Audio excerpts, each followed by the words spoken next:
Hi guys, today in this video I'm going to show you how you can undo in Premiere Pro.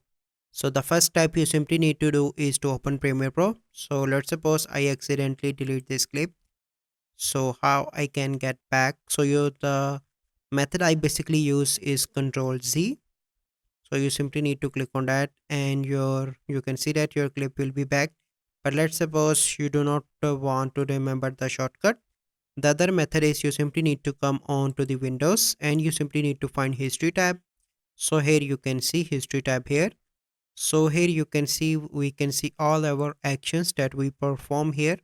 So you simply need to click the last action and after that you need to click here and your action will be reversed and you can see your video clip here like this. So this is the process how you can undo in Premiere Pro. So I hope you find this video helpful. If you find this video helpful, must like this video, subscribe to our YouTube channel for future videos. We'll see you in the next video.